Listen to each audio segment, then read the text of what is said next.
जी आयां नूं धन्नवाद जिन्होंने अज महामाई के पावन दिन ते पहुँच के अज की इस शोभा को बढ़ाया। सेवा सोसाइटी के सारे ही मैंबर पहुँच चुके हैं।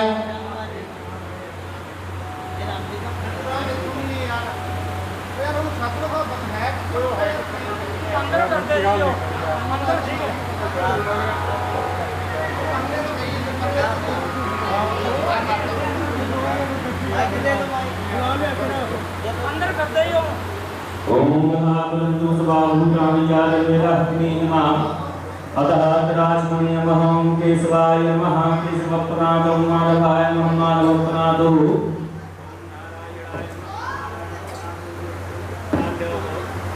केशाय नमः अतः श्री अक्षतपुष्पाणि गृहीत्वा अतः दुर्गापूज नमः। ओम या देवी सर्वभूतेषु मातृरूपेण संस्था नमस्तस्यै नमस्तस्यै नमस्तस्यै नमो नमः। ओम भूर्भुवः स्वाहा श्री दुर्गादेव्यै नमः। ध्यानार्थे आवाहनार्थे जलगन्धाक्षरपुष्पाणिं समर्पयामि। अतः गन्धाक्षर सम्पूज्योतं गन्धवान् स्वामी दर्शनं बृहस्पते तमोपदे सोमो राजा भगवान् क्षमाय वचनं गन्धाक्षर सम्पूज्योतः दीपक प्राज्यः। ओम साज्यं च वर्धसंयुस्तं मञ्जनायोरतं मया दीपं गृहाण देवेश त्रिलोकतमरापहम्। ओम भूर्भुवः ज्वालामालिन्यै नमः वर्धनेश्वर्यै नमः। ध्यानार्थे आवाहनार्थे जल गन्धाक्षत पुष्पाणिं समर्पयामि। बोलिए दुर्गा मैया की जय, चिंतापूर्णी मैया की जय।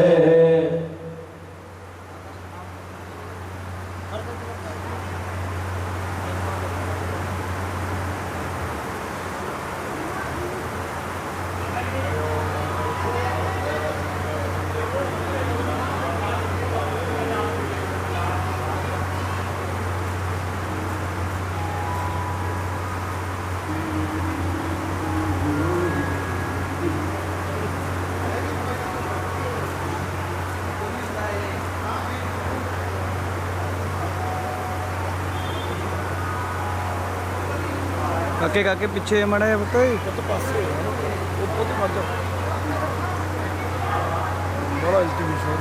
और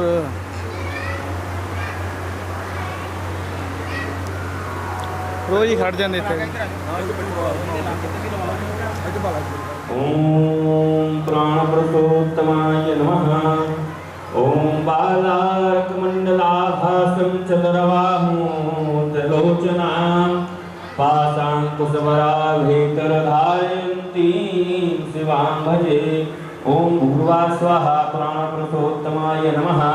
ध्यानार्थे अक्षतपुष्पाणिं समर्पयामि। ततः गन्धाक्षतसम्पूज्य श्रीखण्डं चन्दनं दिव्यं गण्डाद्यं सुमनोहरं विलेपनं श्रेष्ठेष्ठो चन्दनं प्रतिगृह्यतामतः माल्यादीनि सुगन्धीनि मालित्यादीनि वै प्रभो मया हृतानि पुष्पाणि पूज्यार्थं प्रतिगृह्यताम्। ओम भूर्भुवः स्वाहा पुष्पं पुष्पमाल्यां समर्पयामि। नैवेद्यं शर्करा खण्डखाद्यानि दधिचीर्घृतानि च आहारं भक्ष्यभोज्यं च नैवेद्यं प्रतिगृह्यतां। नैवेद्यान्तर पुनराचमन्यं जलं समर्पयामि। दक्षिणायाम् एलार्वङ्गपुङ्गीफलसहितं द्रवदक्षिणायां समर्पयामि। पुनर्हस्तौ वदभाः प्रार्थयेत। हाथ जोड़ करके प्राण पुरुषोत्तम भगवान से प्रार्थना करें। जयंती मंगला काली भद्रकाली कपालिनी दुर्गा क्षमा शिवा धात्री स्वाहा स्वधा नमोस्तुते। प्राण पुरुषोत्तमाय नमः। प्रार्थना पूर्वकं नमस्कारान् समर्पयामि। पुनः व्यास पूजन हो। व्यास जी महाराज का पूजन करेंगे। व्यासाय विष्णुरूपाय व्यासरूपाय विष्णवे नमो वै ब्रह्मनिधये वासिष्ठाय नमो नमः। नमोस्तुते व्यासविशालबुद्धे फुल्लारविन्दाय पात्रनेत्र येने त्वया भारततैलपूर्णः प्राज्वालितो ज्ञानमय प्रदीपं गुरुवास्वाहा। व्यासाय नमः विष्णुरूपाय नमः। ध्यानार्थे आवाहनार्थे जलगंधाक्षतपुष्पाणिं समर्पयामि। बोलिए व्यास जी महाराज की जय। चिंतापूर्णी मैया की जय। प्राण पुरुषोत्तम भगवान की जय।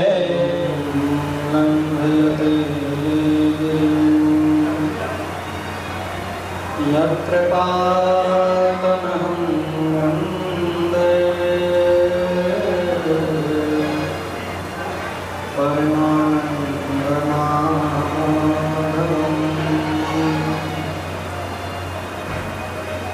गुरुर्ब्रह्मा गुरुर्विष्णु गुरुर्देवो महेश्वरः।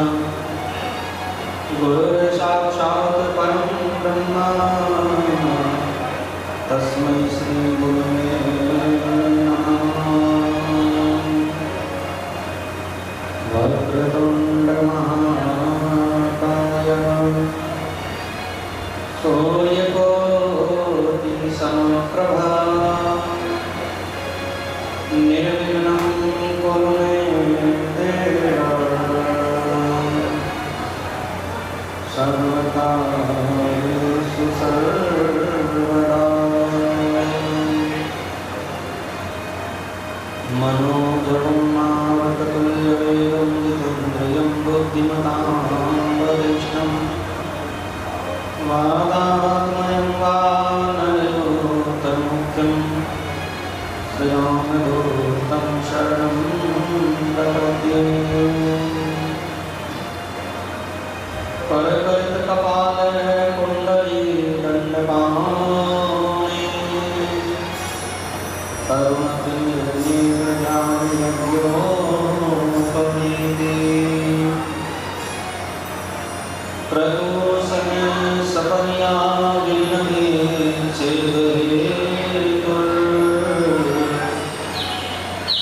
जयति पटुकनाथ सिद्धिसाधिकानां।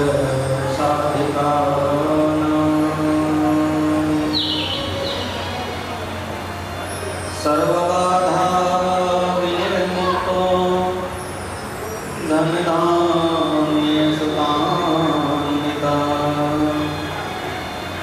मनुष्यो मत्प्रसादेन भविष्यति न संशयः।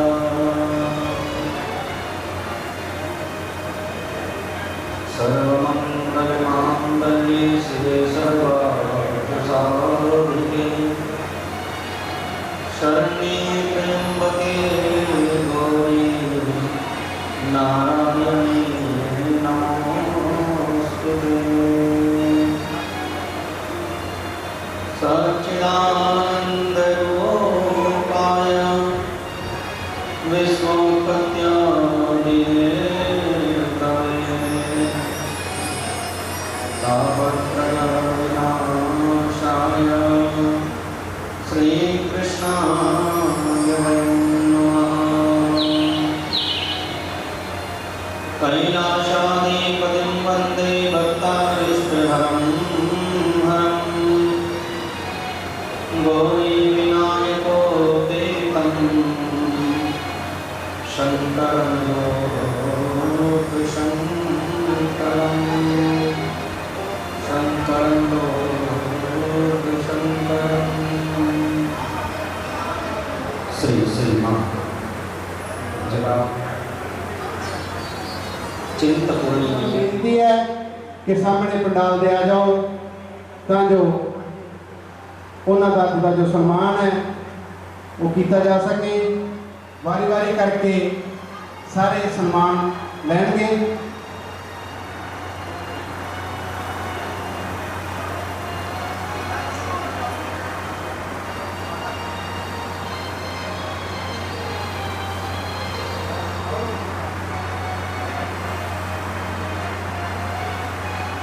सच्चे दरबार की करा चिंता तो नहीं माई दा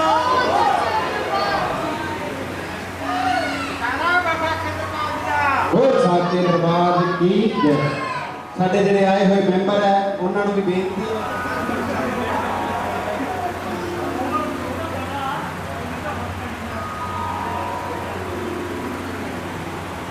सामने हो जाया करो मेरे सामने पीठ पीछे ना ਹੋਰ ਸਾਚੇ ਦਰਬਾਰ ਕੀ ਜੈ। हरि ओम श्री राम राधेश्याम। सारे इकट्ठे हो जाओ ਜਾ ਕੇ ਆਚਾਰੀਆ ਜੀ ਨੂੰ ਸਨਮਾਨਿਤ ਕਰੋ।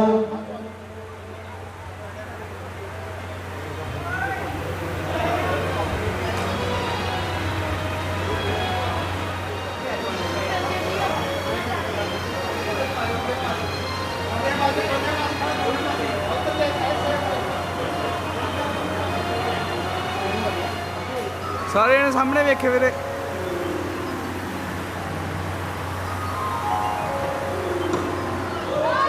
दरबार की जय।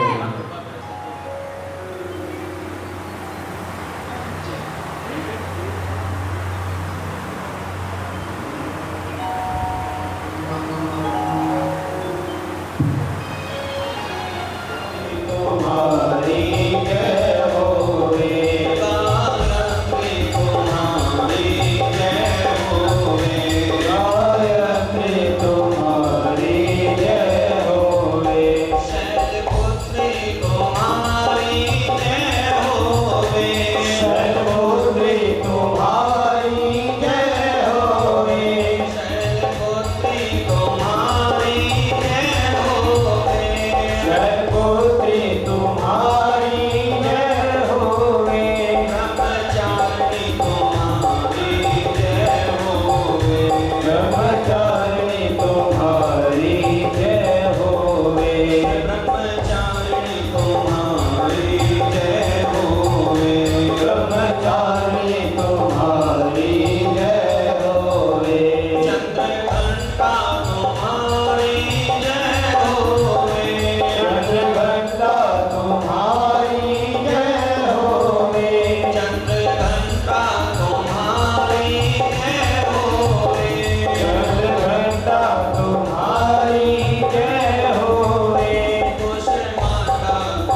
सिद्धिदात्री तुम्हारी जय होवे, सिद्धिदात्री तुम्हारी जय होवे, सिद्धिदात्री तुम्हारी जय होवे, नव दुर्गा तुम्हारी जय होवे, नव दुर्गा तुम्हारी जय होवे, नव दुर्गा तुम्हारी जय होवे, नव दुर्गा तुम्हारी जय होवे, महाकाली तुम्हारी जय होवे, महाकाली तुम्हारी जय होवे, महाकाली तुम्हारी जय होवे, महाकाली तुम्हारी जय होवे, सिद्धमस्ता तुम्हारी जय होवे,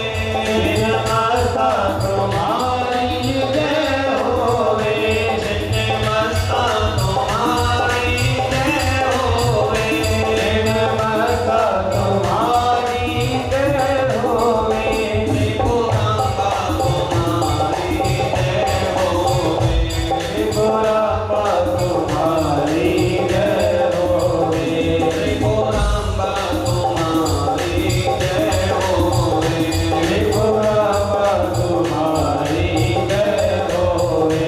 आपसे ताली की सेवा करते हैं।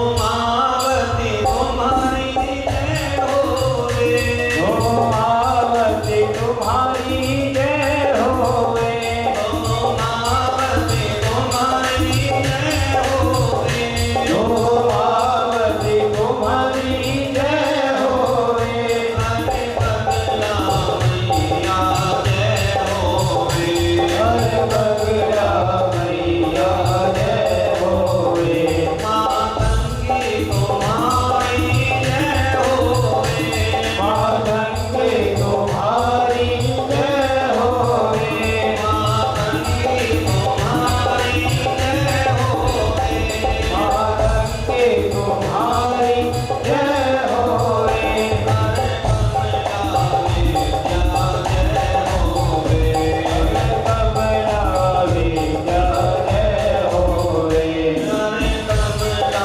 विद्या जय होवे, हरे कमला विद्या जय होवे। सभी ताली की सिर में भाव करें।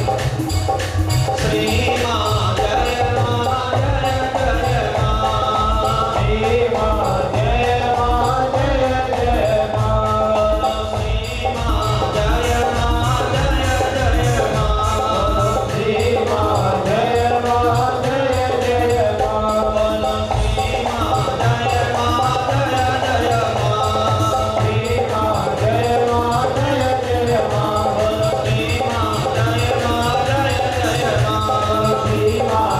मां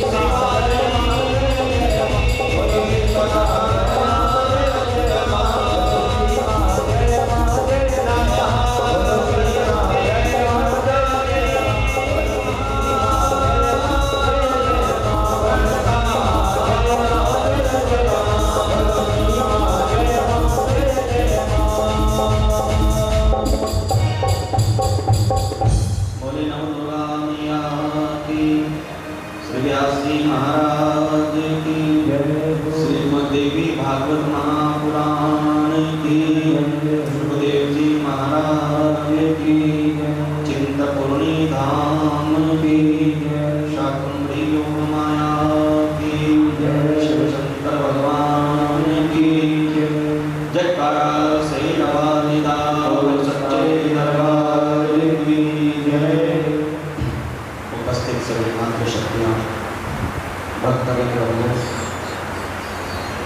सभी के हृदय में विराजमान माँ जगदम्बा को मेरा प्रणाम। माँ जगदम्बा को नमन करते हुए आज हम भगवती के प्रथम शक्ति अवतार महिषासुर मर्दिनी की गुफा में प्रवेश करेंगे। माँ ने किस प्रकार किन शक्तियों का आश्रय लेकर के अपने शरीर का निर्माण किया और अनेक देवताओं से शस्त्र ग्रहण किए और तत्पश्चात महिषासुर का वध किया। इस कथा को सभी मिलकर के श्रवण करें। आप सभी सौभाग्यशाली, सभी बड़े सुंदर भाव के साथ में इस कथा का श्रवण कर रहे हैं।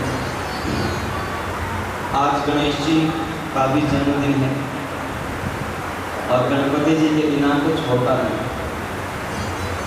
हमें कोई भी कार्य करना होता है, चाहे घर में सत्यनारायण की कथा कराएं, भागवत कराएं, कोई यज्ञ कराएं, तो सर्वप्रथम गणेश जी को ही पूजा करें।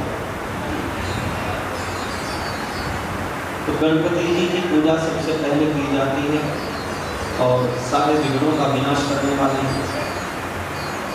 हमारे किसी भी आयोजन में कोई भी विघ्न यदि उपस्थित होता है तो गणपति जी उन विघ्नों से हमें बचाते हैं।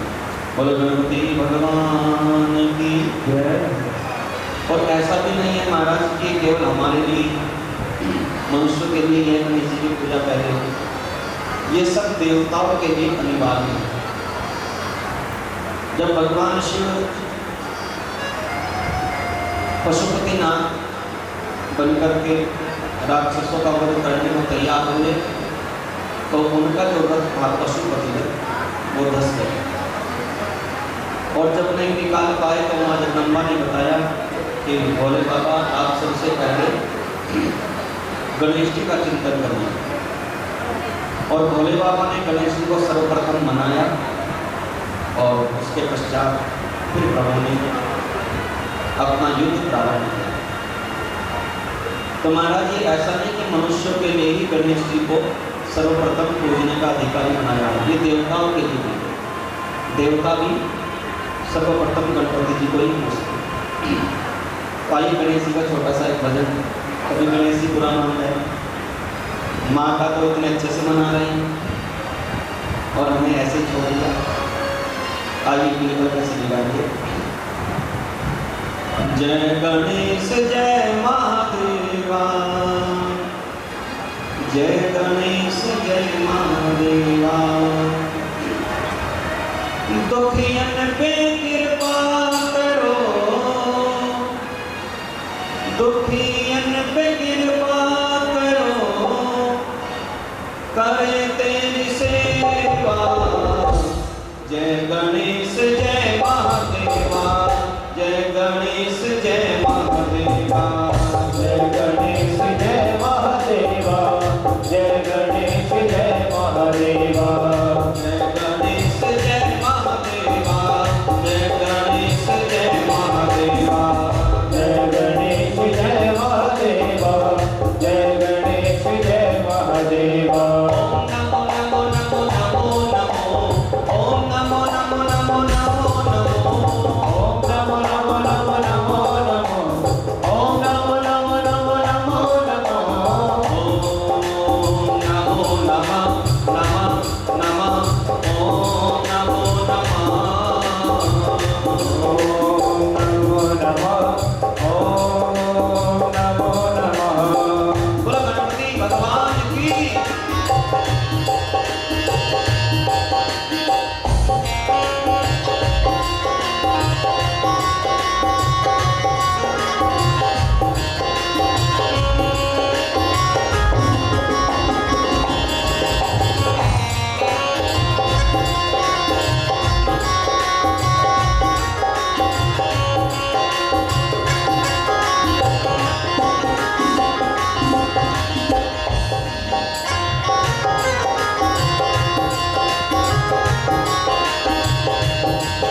जागी पार्वती, जो पार करे नैया ओ पार्वती मैया, जो पार करे नैया ओ पार्वती मैया।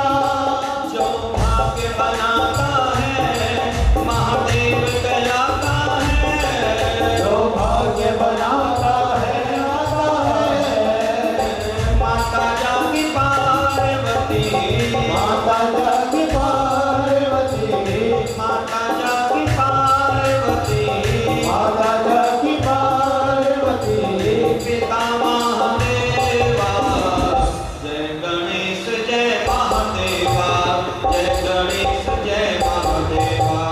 जय गणेश जय महादेवा, जय गणेश जय महादेवा। गणपति भगवान की, विनायक भगवान की।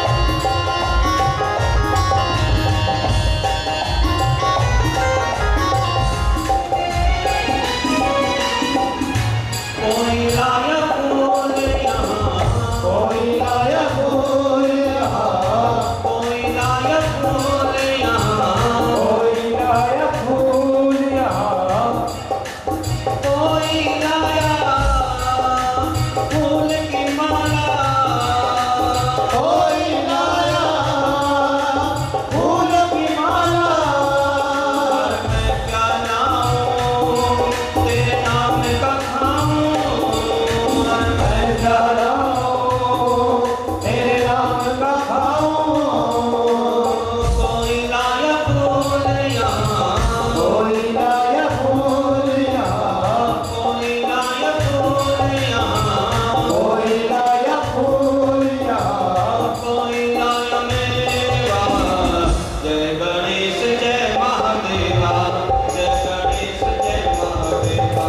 जय गणेश जय महादेवा, जय गणेश जय महादेवा। जय गणेश जय महादेवा, जय गणेश जय महादेवा। जय गणेश जय महादेवा, जय गणेश जय महादेवा। ओम नमो नमो नमो नमो नमो, ओम नमो नमो नमो नमो नमो, ओम नमो नमो नमो नमो नमो, ओम नमो नमो नमो नमो नमो। ओम नमो नमो नमो नमो नमो, ओम नमो नमो नमो नमो नमो। ओम नमो नमो नमो नमो नमो, ओम नमो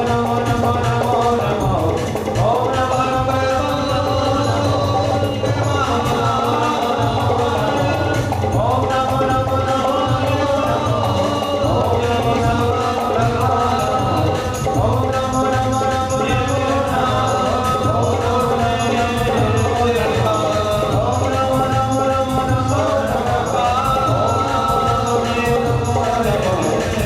नमो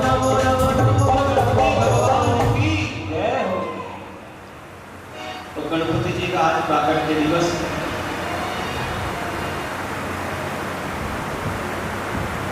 और मां गौरा के महल से गणपति जी प्रकट हुए, परंतु एक आदि गणेश नहीं है। आपने शिवपुराण सुनी हो तो कथा आती है, जब भगवान शिव बारात लेकर के जा रहे थे तो सबसे आगे गणेश जी चले। पार्वती के साथ प्रभु का विवाह हुआ, गणेश जी सबसे आगे चल रहे। अब सोचने की बात है, गणेश जी का जन्म विवाह के बाद हुआ, तो पहले कैसे जा रहे?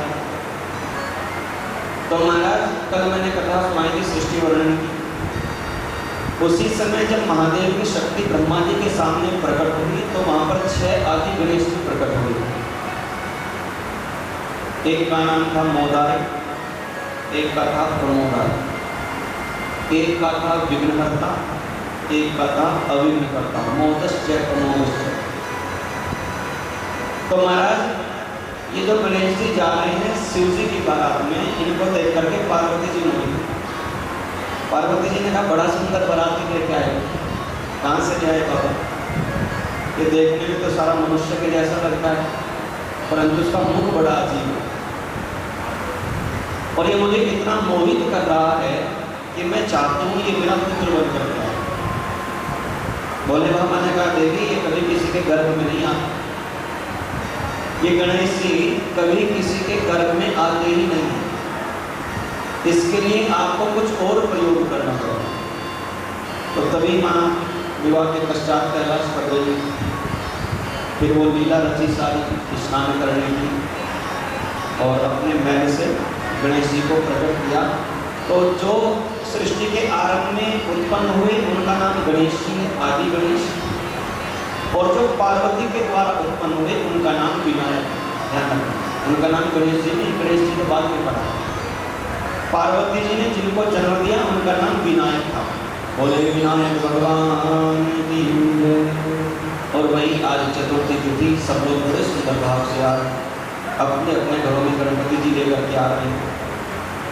पहले तो ये महाराष्ट्र में चलता था, क्योंकि लाल बाग के जो राजा हैं वो गणपति जी बुलाए, और अब तो भैया सोशल मीडिया ऐसा है कि सारे भी चले गए। तो बड़ी अच्छी बात है, विघ्न होता है कि हमारे घर आ रहे हैं, तो उसकी बुराई तो कुछ है नहीं। अच्छा, यदि माँ चिंतपूर्णी तो आप लोग पूछते हैं तो क्या यूपी वाले नहीं पूछते, क्या बिहार वाले नहीं पूछते, क्या महाराष्ट्र के लोग नहीं पूछते? देवता सबके लिए पूजनीय है, तो अच्छी बात है सोशल मीडिया आई और उसके द्वारा सभी को गणपति जी पूजने का अवसर मिल गया। अपने घरों में तो लोग पूजा करते हैं लोग। तो महाराज पार्वती जी से जो मैल से उत्पन्न हुए वो विनायक है। आज गणेश चतुर्थी में एक चीज का और ध्यान रखना चाहिए, आज की रात्रि में चंद्रमा के दर्शन नहीं करना चाहिए। जब यहाँ से कथा श्रवण करके जाओ भैया आंखें नीचे करके जाओ। हाँ, क्योंकि आज है कलंक चतुर्थी।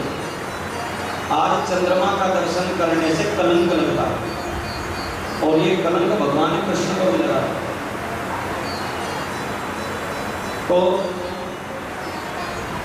बड़ी सुंदर भाव के साथ में आज आप सभी एकत्रित होकर के आए और माँ जगदम्बा के प्राकट्य दिवस की कथा आप सभी श्रवण करेंगे। परंतु उससे पूर्व कल हम लोग कथा श्रवण कर रहे थे सृष्टि वर्णन। ब्रह्मा जी ने सृष्टि की उत्पत्ति कैसे की, विष्णु जी ने उसका पालन कैसे किया, और शंकर जी संहार कैसे करते हैं। क्या इनको भी शक्तियों की आवश्यकता होती है? क्या इनके पास भी कोई शक्ति? कल की कथा में आपने श्रवण किया, नारायण ने एक से अनेक होने की इच्छा प्रकट की। मैं अकेला हूँ और मैं अनेक हो जाऊँ, बहुत सारे बन जाऊँ। तो एक से अनेक होने की इच्छा प्रकट की, तो एक अंडा प्रकट हुआ और वो अंडा सागर में पड़ा रहा 1000 वर्ष। और जब महाराज को अंडा फूटा उसके अंदर से विराट पुरुष की उत्पत्ति हुई, और उन्हीं विराट पुरुष की नाभि से एक कमल पुष्प उत्पन्न हुआ, और महाराज उस कमल पुष्प से ब्रह्मा जी का जन्म हुआ। तो ब्रह्मा जी ने देखा मुझे जन्म देने वाला कौन है। ब्रह्मा जी कभी उसके अंदर जाएं, कभी बाहर जाएं, उस कमल पुष्प के अंदर बार बार जाते हैं, बाहर आते हैं, देखते हैं लेकिन दिखाई नहीं देता। तो महाराज दो ध्वनि सुनाई दी, एक तय और एक तय। महाराज तप करो। ब्रह्मा जी ने तप किया और तप के प्रभाव से ब्रह्मा जी को ध्यान दिया। उसी समय विराट पुरुष ने विष्णु जी की उत्पत्ति की है, और जब विष्णु और ब्रह्मा जी दोनों में लड़ाई हो गई, विष्णु जी कह रहे हैं मैं बड़ा हूँ और ब्रह्मा जी कह रहे हैं मैं बड़ा हूँ। दोनों का विरोधाभास हो गया। अब बड़ा हो कौन, बड़ा है कौन, इसका निर्णय कौन करे? तो उसी समय ज्योतिर्लिंग के रूप में मेरे महादेव प्रकट हो जाते हैं। बोलिए शंकर भगवान की। एक बड़ी शक्ति प्रकट हो गई, ज्योतिर्लिंग प्रकट हो गई। महाराज उस ज्योतिर्लिंग के चारों ओर घूम रहे हैं ब्रह्मा जी और विष्णु जी। कभी उसके ऊपर जा करके देखें, कभी नीचे जा करके देखें, कभी इधर जाए कभी उधर जाए। और इतना विशाल वो ज्योतिर्लिंग, महाराज जी ने तो उसके आदि का पता लगाया, ना उसके अंत का पता लगाया। ये प्रारंभ कहाँ से हो रहा है और ये संपन्न कहाँ पर हो रहा है, पता नहीं चला। और जब पता नहीं चला, दोनों के दोनों देवताओं ने हार मान ली। महाराज न तुम बड़े न मैं बड़ा, इसी बात की तो लड़ाई, न तुम बड़े हो और न मैं बड़ा।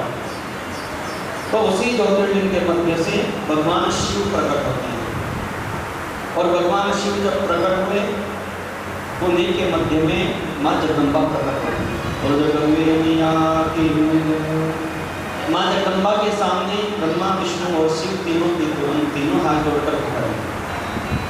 हमें इसलिए महादेवी प्रकट किया, हमें क्या क्या कार्य करना।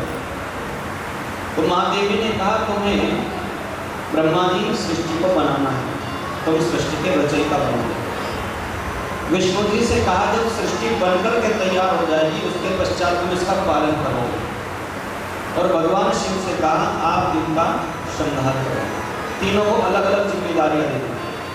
ब्रह्मा जी ने कहा मैया आपने इतनी बड़ी जिम्मेदारी दी है मुझे, मेरे मन में अहंकार आ जाएगा, मेरे मन में अहम भाव आ जाएगा।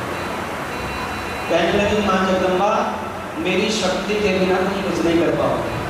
जब तक मेरी शक्ति तुम्हें मिलेगी नहीं, तुम कुछ भी करने में असमर्थ रहो, नहीं कर पाओगे। तो महाराज तीनों देवताओं को एक एक शक्ति माँ ने प्रदान की।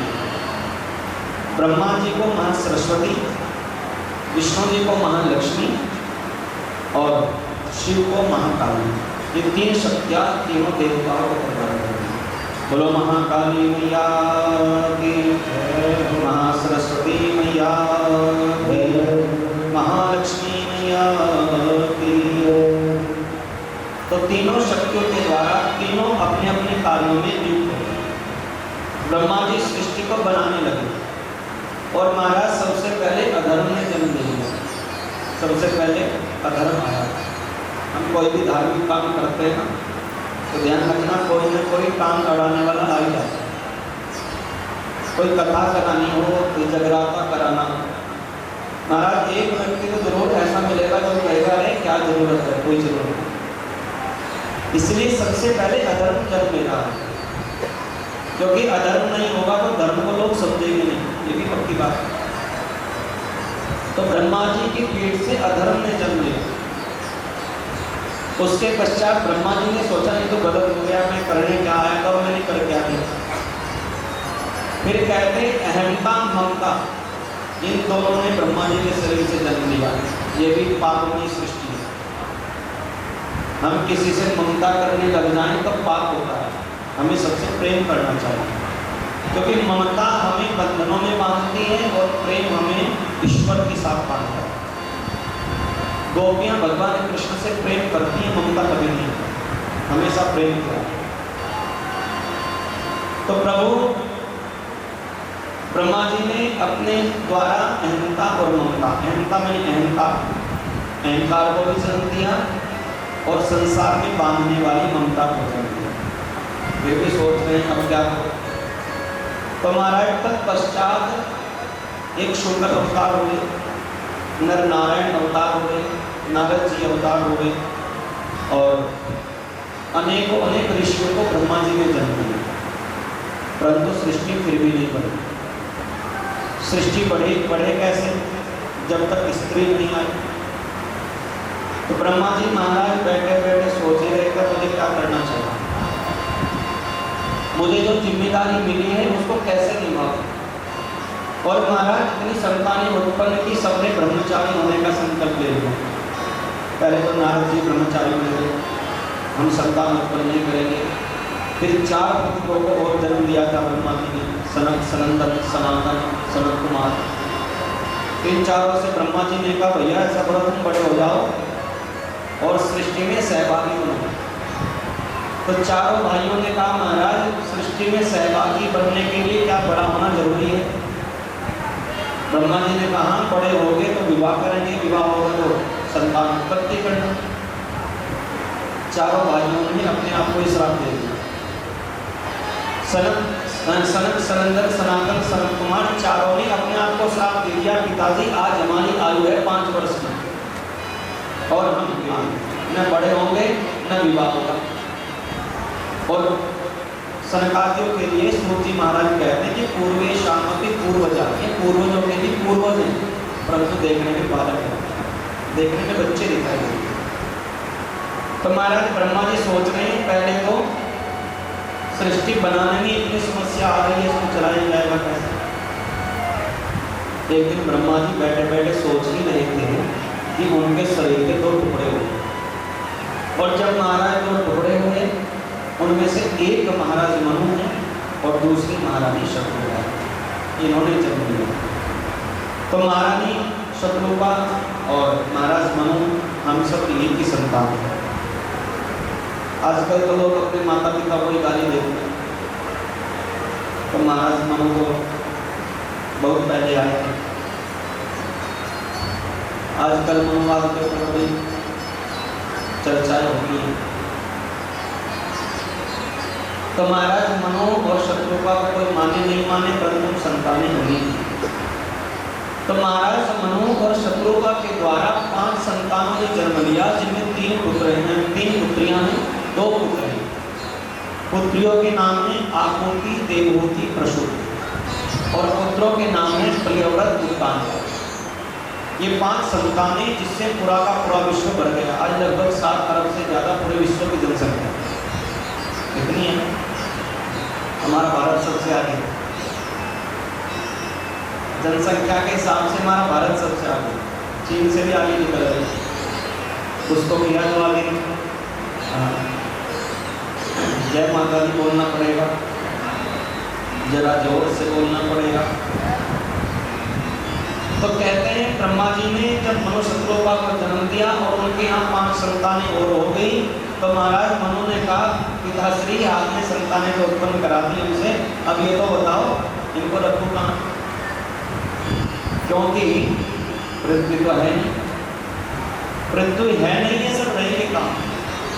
तो ब्रह्मा जी सोचने लगे। ब्रह्मा जी को छींक आई और ब्रह्मा जी का नासिका से शुक्र भगवान ने जन्म ले लिया, जिनको वराह भगवान भी कहते हैं। आपने देखा होगा डिस्कवरी में एक शुकर होते हैं, उनकी नाक के ऊपर सील लगा हुआ, वही शुकर भगवान है। तो शुकर भगवान ने जन्म लिया, समुद्र में चले गए, समुद्र में जाकर के पृथ्वी को ला गए। इस मध्य में एक घटना और घटी। कश्यप जी की पत्नी है दीति, और दीति जो है राक्षसों की माँ है। देवताओं के राक्षसों के पिता एक हैं और माताएं 2। दीति के यहाँ राक्षस हुए, अदिति के यहाँ देवता हुए। तो कश्यप जी महाराज से दीति बोली संध्या के समय महाराज ने संतान उत्पन्न करना चाहते हैं, मुझे संतान चाहिए। कहने लगे कश्यप जी देवी ये समय उचित नहीं है, इस समय शिव के गण घूमते हैं और वो जो जब तक हम लोग करते हैं उसका दर्शन करने आते हैं, और ऐसी अवस्था में यदि दूसरी अवस्था में देखेंगे तो अनर्थ हो जाएगा। दीदी नहीं मानी, कश्यप जी ने श्राप दे दिया।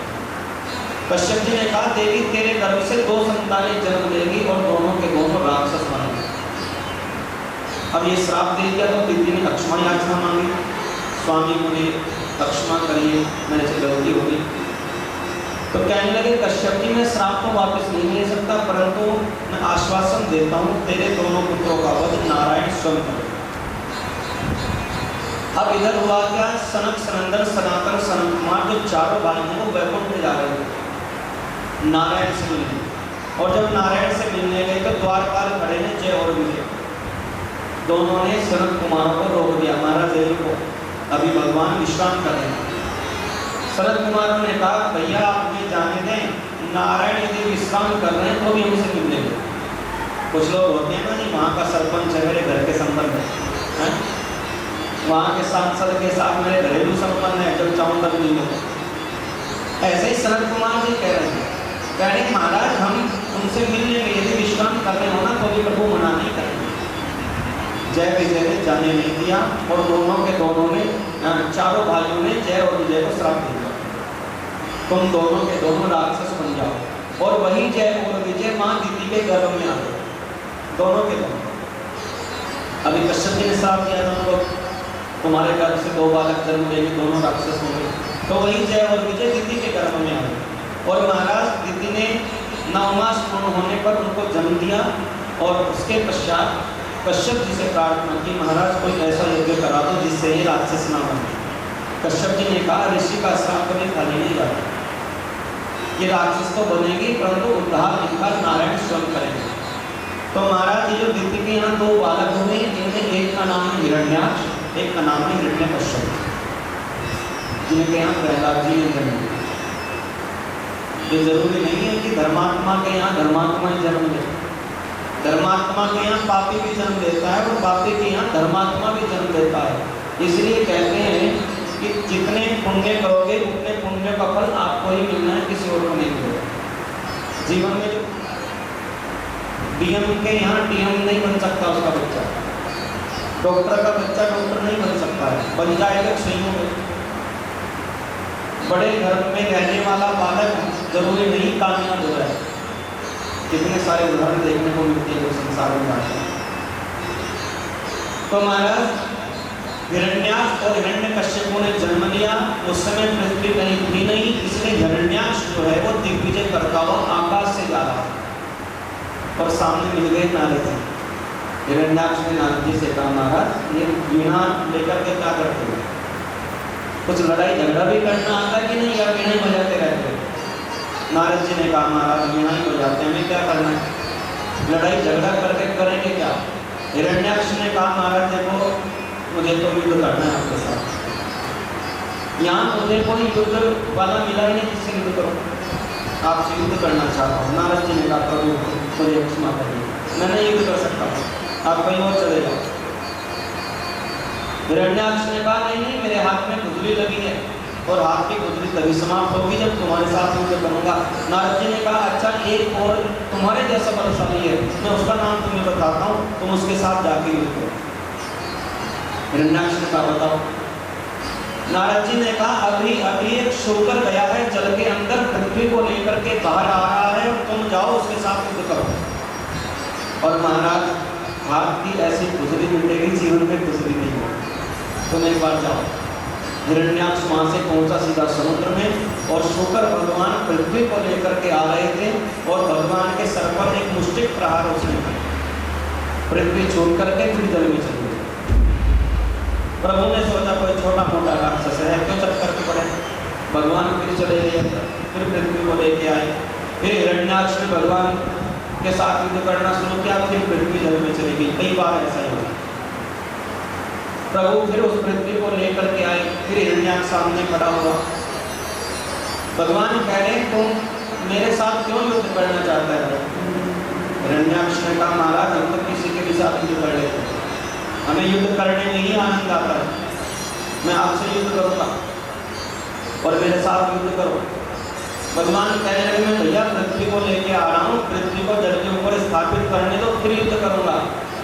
कहने लगा हिरण्याक्ष अरे डरपोक आदमी ऐसे ही बहाने बनाते हैं, जो डरपोक होते हैं वो बहाने बनाते हैं और युद्ध भूमि में बहाना नहीं चलता, वहाँ अस्त्र शस्त्र चलते हैं। भगवान कहने लगे युष्मद विधाने तुम ग्राम सिंहान, अरे भाई तुम तो गांव के शेर हो महाराज, मेरे साथ क्यों युद्ध कर रहे हो? भगवान कह रहे हैं तुम गांव के शेर हो, मुझसे क्यों युद्ध करते हो? अब गांव का शेर कहा तो भैया सीना छोड़ा हो गया हिरण्याक्ष का, मुझे देखो शेर बता कैसे। अब गांव का शेर पता है कौन होता है? गांव का शेर होता है कुत्ता। हाँ रात को 2 बजे निकल के दिखा दो गाँव में कुत्तों की गली से। तो कहने लगे तुम गांव के शेर हो और मेरे से युद्ध कर रहे हो, तो भैया फिर तो सीना और छोड़ा हो गया, मुझे गांव का शेर बता दिया इसने। और जैसे ही गांव का शेर बताया हिरण्याक्ष ने प्रभु के ऊपर फिर प्रहार कर दिया। अब मेरे प्रभु ने सोचा अब ये दुष्ट है मानेगा नहीं, अब इसका उद्धार करना पड़ेगा। और शुक्र भगवान ने हिरण्याक्ष के केस पकड़ लिए और केस पकड़ करके महाराज पूरे आकाश से घुमा करके वहीं जल के ऊपर लेकर के मारा और उसकी मृत्यु हो। यह दिल्ली का पहला पुत्र था, नारायण के हाथों मारा गया, नारायण के अवतार शुक्र भगवान। तो महाराज से और बहुत सृष्टि बनी। सोची महाराज से सोनकादि ऋषि कह रहे महाराज प्रभु ने इतनी बड़ी सृष्टि बनाई, क्या जरूरत थी, कैसे कैसे मुखड़े यहाँ सृष्टि में बनाए, पूरे सृष्टि में घूम करके देखे तो एक जैसे लोग नहीं मिलते नहीं। ये इतनी बड़ी सृष्टि बना दी प्रभु ने, इतनी बड़ी सृष्टि बना करके क्या किया, फिर लोग पाप करने लग गए, फिर लोग पुण्य छोड़ दिए, लोग भक्ति नहीं करते, शौनकादिक ऋषि कह रहे हैं। और भक्ति करते तो महाराज दिखाते भी करते हैं। भक्ति हो मनुष्य खाली लागे, ये बंगाल की कहावत है। यदि दिखावे की भक्ति तुम करते हो प्रभु के सामने तो भगवान को नमक जैसे खाली लगती है। यदि दिखावे की भक्ति करते हो, सुर्पणखा गई थी ना भगवान के पास और जाकर के कहा तो सम पुरुष में मौसम नारी, तेरे जैसा पुरुष नहीं, तेरे जैसी नारी नहीं। और ये सुर्पणखा थी विधवा, विधवा होने के बाद भी 16 श्रृंगार करके गई और भगवान से जाकर के कह रही तुम जैसा पुरुष नहीं है, मेरे जैसी कोई नारी नहीं है। और भगवान चाहते हैं जो व्यक्ति जैसा है वैसा का वैसे ही मेरे सामने आए, मेरे सामने कोई दिखाने की आवश्यकता नहीं, क्योंकि मैं जानता हूँ तेरे मन में क्या चल रहा है। इसलिए भगवान ने नाक और कान काटे। तो महाराज प्रभु चाहते हैं जो जैसा व्यक्ति है वो वैसे ही मेरे सामने आए, भक्ति को दिखाने की कोई आवश्यकता नहीं होती। भक्ति को हमेशा हृदय से करना चाहिए। तो ये सृष्टि जो चल रही है, सोची महाराज कह रहे हैं ये सृष्टि परमात्मा ने बनाई और बना करके फिर इतने सारे चेहरे तैयार कर दिए। आज लगभग 7 अरब जनसंख्या है, इतने सारे महाराज चेहरे तैयार हो गए। परंतु शौनकादिक ऋषि ध्यान रखना, इसकी जो डोर है ना, इसकी जो लगाम है ना सृष्टि की, वो अभी भी उस ईश्वर के हाथ में है। ये मनुष्य तो वैसे ही आपस में वैरभाव करते रहते हैं, वैसे ही आपस में द्वेष करते हैं, ऐसा नहीं है। ये सब कुछ ईश्वर के हाथ में, अभी भी वही इस सृष्टि को चला रहा है। रचा है सृष्टि को जिस प्रभु ने, वही ये सृष्टि चला रहे हैं। जो पेड़ हमने लगाया पहले, जो पेड़ हमने लगाया पहले, उसी का फल हम। आप जितने भी पुण्य प्राप्त कर रहे हो महाराज, पूर्व जन्म में कुछ अच्छे कर्म किए, यहाँ बैठ करके कथा सुन रहे हो तो पूर्व जन्म में अच्छा कर्म करके आए। रचा है सृष्टि को जिस प्रभु ने, वही ये सृष्टि चला रहे हैं। रचा है सृष्टि को जिस प्रभु ने, वही ये सृष्टि चला रहे हैं। रचा है सृष्टि को जिस प्रभु ने, वही ये सृष्टि चला रहे हैं।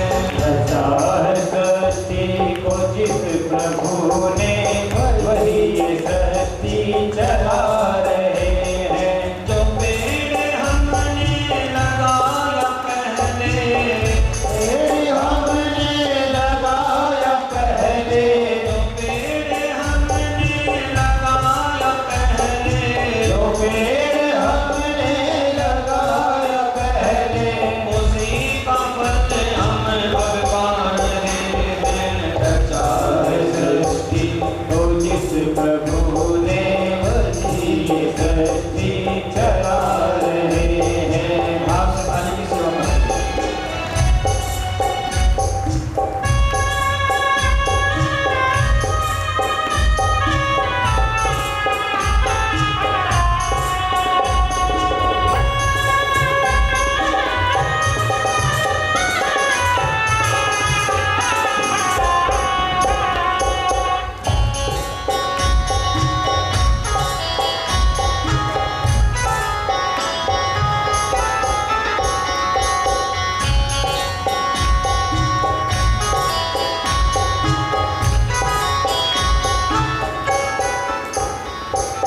जो मिला सब यही मिला और यही सारा नष्ट कर दिया।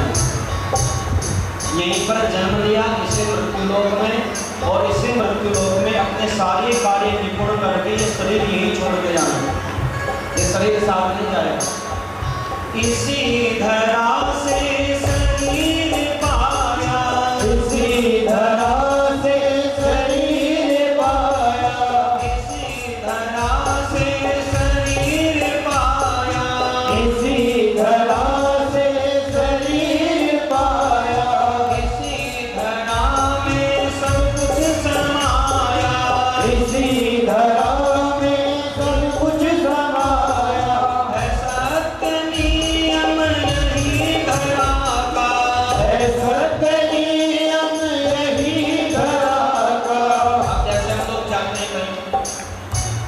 हमें यात्रा करनी हो गई, उस यात्रा में हम बस में बैठते हैं, कोई ट्रेन में बैठता है, कोई हवाई जहाज में बैठता है, परंतु ये जरूरी नहीं जहाँ पर आप जा रहे हो वही सारी सवारियाँ जाएंगी। किसी का स्टॉपेज जहाँ आया वो वही उतर गया। आपको यहाँ से अम्बाला जाना हो, भैया बठिंडा वाले बठिंडा में उतर जाएंगे। उसी प्रकार से जीवन है, हम सब जो मिले हैं एक यात्रा कर रहे हैं, और इस यात्रा में बीच में कौन कहाँ उतर जाएगा कोई बता नहीं सकता। कौन आपसे पहले उतरेगा, कौन आपसे बाद उतरेगा, किसका जीवन कहाँ पूर्ण हो जाए, मृत्यु कब आ जाए, कुछ नहीं पता इस यात्रा का। है सत्य नियम यही धरा का, कुछ आ रहे हैं कुछ जा रहे हैं, रचा है सृष्टि को जिस प्रभु ने वही सृष्टि चला रहे हैं। आपसे ताले की सेवा में कोई कर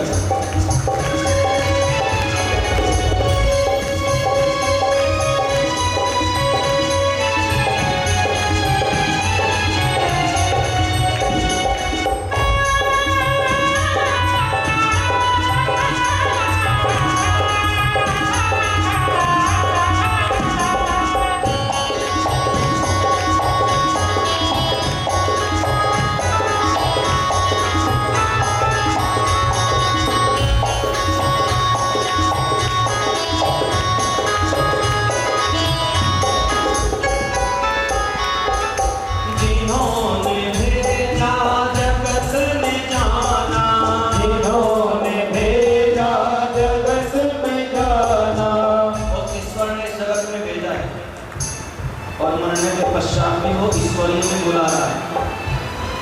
प्रभु ने यहाँ भेजा और प्रभु ही फिर हमें वापस बुलाते हैं। दिखा कौन से कर्म किए, कौन से पुण्य कार्यों में भाग लिया, कितने गरीबों को भोजन कराया, कितनी कन्याओं के कन्यादान किए। भगवान ही भेजने वाले हैं और वही फिर वापस बुलाने वाले हैं।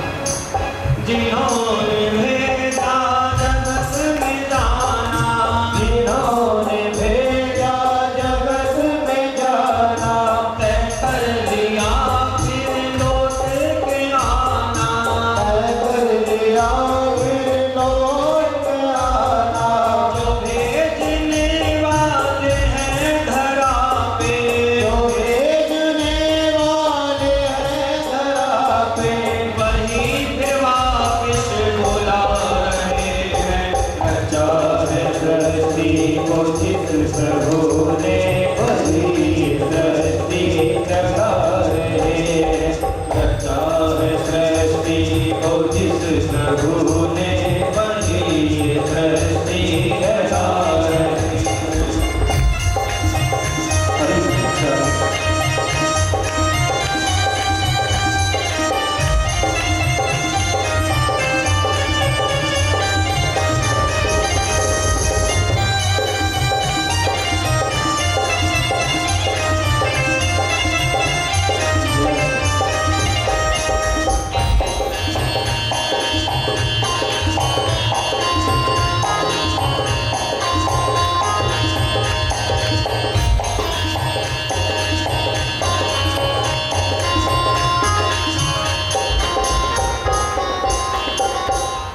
जैसे धान की बाली आती है, धान की बाली के अंदर चावल होता है परंतु हमें दिखाई नहीं देगा। हमें वो दिखेगा कब, जब हम धान पक जाएगा, उसको काटेंगे, काट करके फिर मशीन के द्वारा चावल निकालेंगे। उसी प्रकार से वो ईश्वर हम सबके अंदर बैठा है और वो ईश्वर भी चाहता है मेरा भक्त मुझे भक्ति के द्वारा प्रकट करे। जैसे धान के अंदर से चावल प्रकट होता है, उसी प्रकार भक्ति के द्वारा मेरा जो ये भक्त है मुझे प्रकट करे। और ईश्वर बैठे सबके अंदर है, ईश्वर अंश जीव अविनाशी। हम सबके अंदर उस ईश्वर का ही अंश है, हम उस ईश्वर से अलग नहीं, परंतु ईश्वर नहीं, हम मनुष्य। तुझमें और मुझमें भेद यही, मैं नर हूँ तुम नारायण हो, मैं हूँ संसार के हाथों में और पूरा संसार तुम्हारे हाथों। तो ये भेद है महाराज। पुष्प के अंदर जैसे खुशबू होती है ना, खुशबू दिखाई नहीं देती, पुष्प दिखाई देता है। उसी प्रकार से महाराज ईश्वर भी सबके अंदर है, वो उसी खुशबू के अनुसार हमारे साथ रहते हैं, परंतु हम देखें तो सही वो खुशबू प्रकट कैसे होंगे। बैठे हैं जो धान की बालियों में, बैठे हैं जो धान की बालियों में, समाए मेहंदी की लालियों में, हमारे मेहंदी की लालियों में, हर डाल हर बात में समा कर, हर लाल हर बात में समा कर, फूल रंग बिरंगे खिला रहे हैं। रचा है सृष्टि को जिस प्रभु ने, वही ये सृष्टि चला रहे हैं। रचा है सृष्टि को जिस प्रभु ने, वही ये सृष्टि चला रहे हैं। जो पेड़ हमने लगाया पहले, जो पेड़ हमने लगाया पहले, जो पेड़ हमने लगाया पहले, जो पेड़ हमने लगाया पहले, उसी का फल हम अब पा रहे हैं। रचा है सृष्टि को जिस प्रभु ने, वही ये सृष्टि चला रहे हैं। वही ये सृष्टि चला रहे हैं। वही ये सृष्टि चला रहे, सृष्टि चला रहे हैं। बोलो जगदम्बे मैया की जय। दुनिया बनाने वाले क्या तेरे मन में समाए, तूने काहे को दुनिया बनाई। तो प्रभु ने कुछ अच्छा सोचा था हमारे लिए और हम आसक्त हो गए संसार की वस्तु। हम संसार को अपना मन मान गए। भगवान से वादा किया था प्रभु जाकर के धर्म कर्म करेंगे, अच्छे कार्य करेंगे। जैसे अच्छे कार्य हमारे मंदिर के प्रधान जी केवल कृष्ण जी कर रहे हैं। इतना सुंदर व्यवस्था और इतना बड़ा यज्ञ, 9 दिन तक इस यज्ञ को चलाएंगे। फिर जागरण की व्यवस्था है एक दिन अंतिम दिवस में। तो आपके प्रधान जी इतना बड़ा सुंदर कार्य कर रहे हैं। इन्हीं कार्यों के लिए भगवान ने हमें यहाँ भेजा है। और प्रधान जी की भुजाएं कौन है? आप सब हैं। प्रधान जी 2 भुजाओं से इतना बड़ा आयोजन नहीं कर सकते। यदि जगदम्बा मंदिर सेवा समिति कोई कार्य कर रही है तो भुजाएं बनकर के आप उनके साथ खड़े हैं। कोई दान के रूप में उनके साथ खड़ा है, कोई तन से उनकी सेवा करता है, कोई मन से सेवा करता है। तो आप सब लोग लगे तब ये कार्य चल रहा है। हमारे विनीत जी प्रत्येक दिन पूजन करा रहे हैं। और एक और हमारे यजमान हैं बलवंत राय जी, वो इसमें अपनी सेवा दे रहे हैं।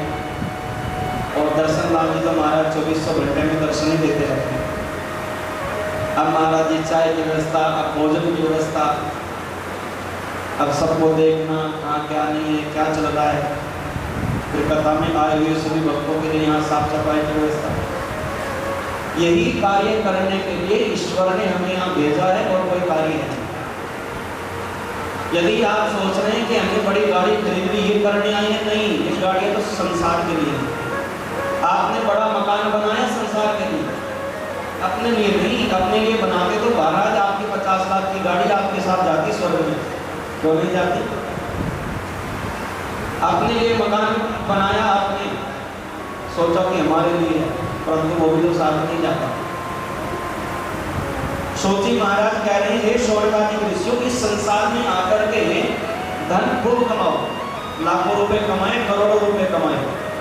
संसार में आकर के धन कमाना धर्म है। संसार में आकर के विवाह करना धर्म है। इस संसार में आकर के संतान उत्पत्ति करना भी धर्म है।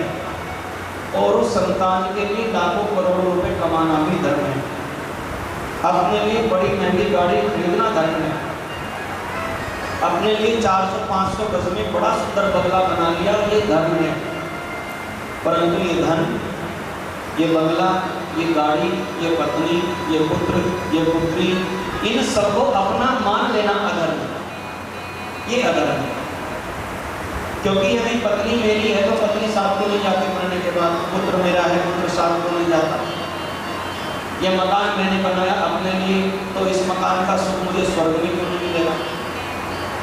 इतने बड़े बड़े वाहन खरीदे, इतना बैंक बैलेंस तैयार किया, जब जाओगे महाराज यहाँ से कफन भी नहीं मिलेगा, वहां जाकर के शमशान में कफन भी उतर जाता है, ये भी तो नहीं साथ जाता।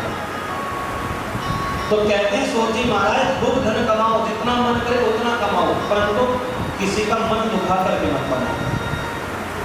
धन कमाना अच्छी बात है, संसार में रहना है, कुछ सर में दर्द हो जाए डॉक्टर के पास जाओ और डॉक्टर से जाकर के बोलो महाराज धर्म कर्म तो बहुत कर रखा है, पैसे नहीं है, दवाई दे दो, क्या देगा? उसके लिए आपको पैसे चाहिए, इसे धन कमाना पड़ेगा।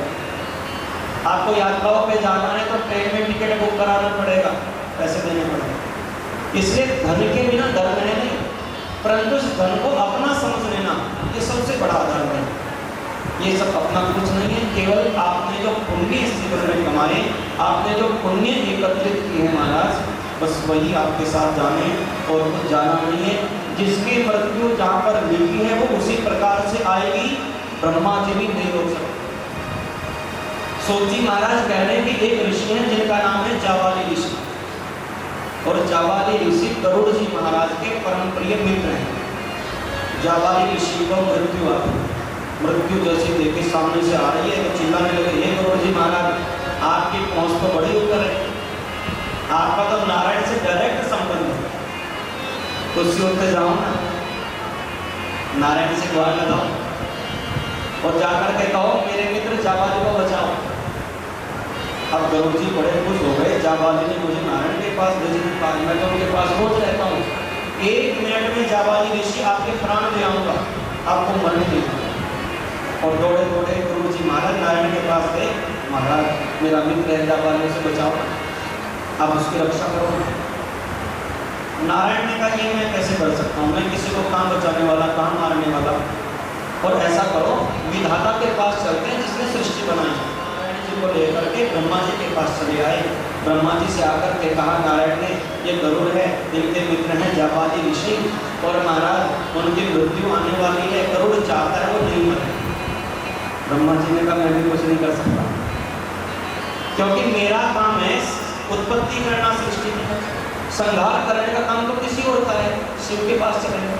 तो शंकर जी के पास चले आए, शंकर जी से जाकर के नारायण ने कहा महाराज ये गरुड़ जी का मित्र है जाबाली ऋषि, उसकी मृत्यु आने वाली है और आप ऐसा करो उसकी आयु बढ़ाओ। शंकर जी ने कहा कि इसके लिए भी यमराज के पास जाना पड़ेगा, वहीं जाकर के देखेंगे। तो महाराज ब्रह्मा विष्णु महेश गरुड़ जी के साथ यमपुरी में चले गए। यमराज जी ने देखा महाराज आज ब्रह्मा जी आ रहे हैं, विष्णु जी आ रहे हैं, शिव आ रहे हैं, गरुड़ जी आ रहे हैं, मेरा तो भाग्य हो गया। नारायण से पूछा प्रभु आपको प्रणाम करता हूँ, सब लोग मिलकर के आए, आने का कारण क्या है? नारायण कहने लगे कि देखो हम इसलिए आए हैं कि गरुड़ जी का मित्र है जाबाली ऋषि, वो मरने वाला है और उसकी आप आयु बढ़ाओ। यमराज ने कहा 2 मिनट की बात है, आयु बढ़ाने की अभी बढ़ा देता हूँ। और महाराज अपने मुंशी जी को बुला लिया। उन्हें मुंशी जी